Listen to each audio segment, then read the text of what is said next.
Gracias, Karina. Yo que estaba pensando, Claudio, que la mitología judeocristiana cuenta ya en el origen de los tiempos el primer conflicto fratricida, Caín y Abel, Siendo hermanos. siendo hermanos. Esto para decir que Claudio y yo somos hermanos. Entonces, venimos a desmentir la historia de Caín y Abel, que están en el origen del conflicto bélico, para habernos entregado, tal como muy amablemente señaló José, a pacificar desde una dimensión que es la simbólica, ¿no? Que es la escritura y la interlocución, ¿no? Así que yo agradezco mucho a Claudio eh, haber podido establecer este diálogo entre nosotros tan interesante. Le agradezco también a Paula de Gainza porque, tal como comentábamos antes de la actividad con José, este proyecto tiene ya casi 20 años.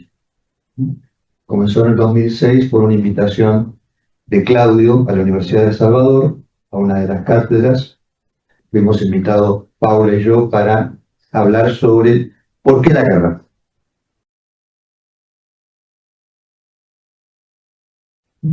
Claro, que eso es un capítulo. Claro, haciendo pie. Me olvidé de decirlo, perdón, porque Claro, lo sí, tendría que haber dicho. Está muy bien, claro. Sí, haciendo pie en la correspondencia entre Einstein y Freud. Así que, bueno, luego esto tomó la forma de una conversación. Hubo una segunda invitación en la Universidad de El Salvador. En el libro figura la ponencia de Paula en el 2006 en la Universidad de El Salvador. Hubo otra invitación que esa no la pudimos rescatar, lamentablemente. Y en el 2020, en el marco de una actividad virtual en plena pandemia, fue que comenzamos también a conversar sobre la posibilidad, bueno, de este proyecto, de poner en diálogo el psicoanálisis y la historia. A propósito de las fragmentarias e incesantes guerras dentro de los estados, uno de los casos que hemos citado con Claudio en el libro, ¿no? Incesantes y fragmentarias guerras dentro de los estados. Yo he tenido el privilegio de compartir reflexiones y tareas con investigadores de la Universidad de Antioquia y del Colegio Mayor en Colombia a propósito del conflicto armado colombiano.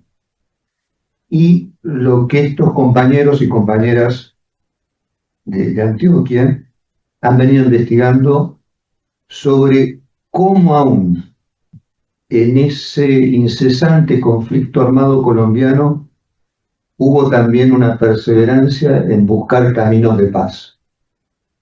De distintas maneras y con distintas consecuencias, porque les puedo asegurar que si uno lee la historia de esos proyectos pacificadores, se encuentra con el asesinato permanente de quienes habían liderado esas propuestas de pacificación. Bien. Y ese intercambio con mis colegas de Colombia comienza en México. México también hoy está desde hace décadas y hoy también se ha intensificado esta fragmentaria e incesante guerra dentro del Estado de la mano de los carteles del narcotráfico. De hecho, en Sinaloa, que es un estado al cual yo he visitado en varias oportunidades, el destino quiso que llegara ahí de manera impensada. Bueno, desde septiembre hasta aquí ha habido algo así como 1.400 asesinatos y 1.500 desapariciones de personas. Bien, les decía, en el diálogo que yo comienzo a establecer, sobre todo con los compañeros de Colombia, a mí se me hizo evidente una perspectiva de la paz en la cual no había pensado fuera del consultorio. La pensaba en mi práctica clínica, pero no en lo territorial. ¿Por qué? Porque uno seguramente asocia la paz con el reposo, con la tranquilidad, con la inercia. Sin embargo, conversando con compañeros de Colombia, más bien me di cuenta que la paz está vinculada con una fuerza aplicada sin pausa, un continuo movimiento y una intensidad sostenida. O sea, una paz que no se sostiene en paz. Una formulación paradójica de la paz y que involucra una pérdida, por otra parte. Es decir, una paz que no se sostiene en paz y que no se alcanza ni se mantiene sin una pérdida que se pone en juego. Paso ahora de la experiencia territorial,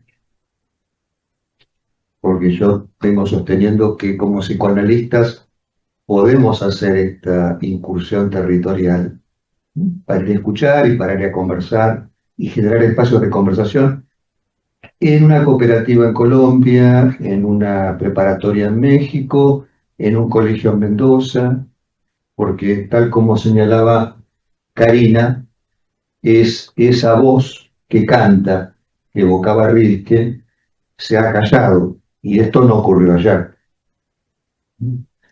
Estamos en una época en la cual esos lugares donde se puede hablar y escuchar van disminuyendo.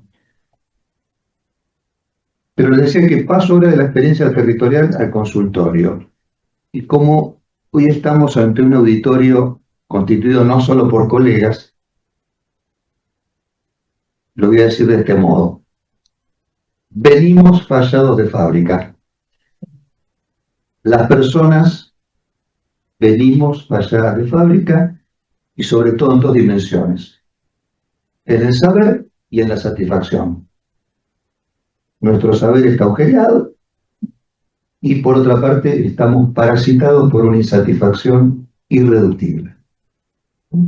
El saber que nos habita es discordante e inadecuado y a los efectos de la adaptación de la vida en su propio entorno, el saber de un insecto es infinitamente superior al nuestro, en esa capacidad de adecuación al Umwelt, al medio circundante.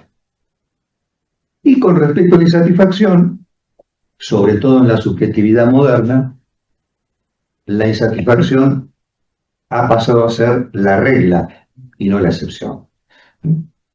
Y el sujeto moderno está caracterizado por estar hiperconectado con el objeto de consumo, con el rendimiento, con los ideales, con que falta siempre algo, agobiado por los imperativos de la producción. Entonces, esta falla de fábrica hace que las personas seamos una suerte de personajes errantes,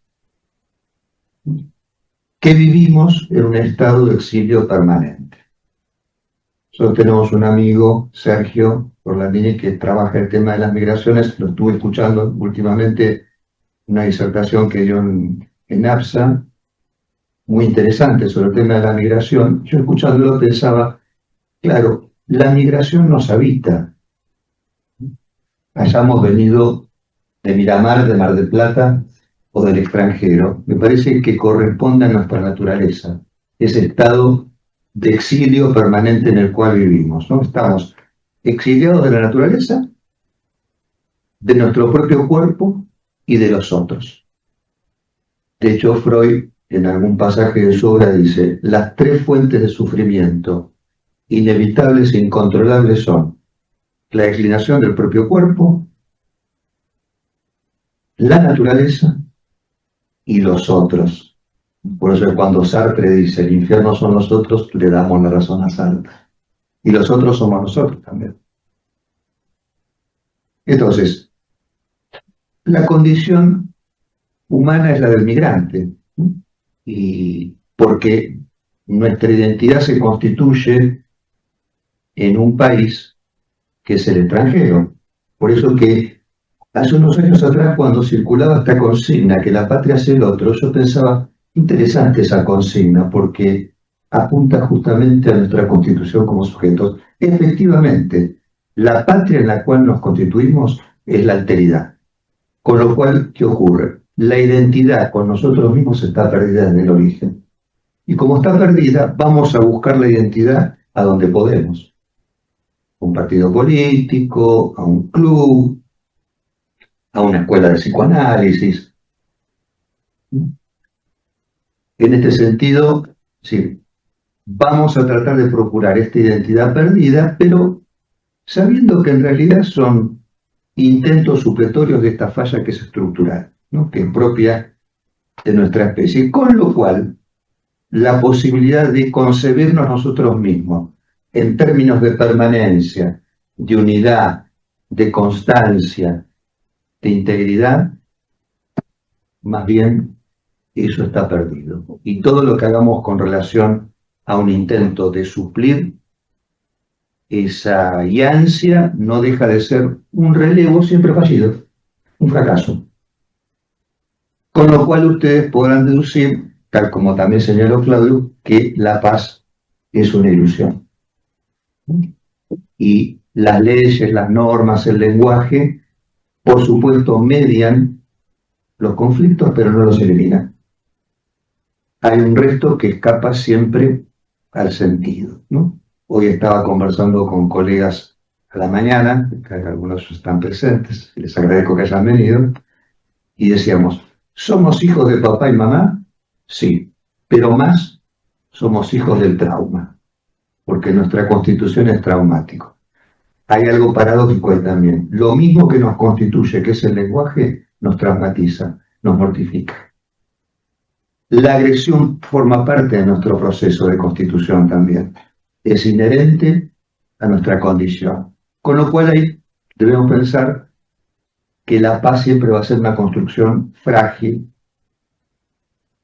que requiere justamente una fuerza aplicada sin pausa, un continuo movimiento y una intensidad sostenida, apoyada necesariamente en los poderes de la palabra. Y acá un último mensaje, que es que toda autoridad que le ponga una barrera a la violencia se sustenta en la palabra, en el relato. Es algo que apunta al futuro, porque justamente la incapacidad para transmitir desde la palabra y el relato están afectando seriamente el resguardo, el abrigo que los adultos brindan a la infancia y a la adolescencia en la actualidad. El acompañamiento que le ofrecemos a los adolescentes, en la medida que estamos afectados los mayores en la transmisión de un relato, en la construcción de una narración sobre la experiencia, porque la experiencia vale si sobre ella se construye un relato. Bueno, muchas gracias y un último agradecimiento a nuestros padres. Vamos al amor primordial, ¿no? A Raúl y Teresa, que figuran aquí en el libro como aquellas personas a quienes le dedicamos esta obra y que han sido dos personas que nos motivaron, nos estimularon, nos invitaron siempre justamente a tomar la palabra, porque no sé si recordás, Claudio, que en casa se hablaba de todo y a veces decíamos, basta, paren acá. Bueno, muchas gracias.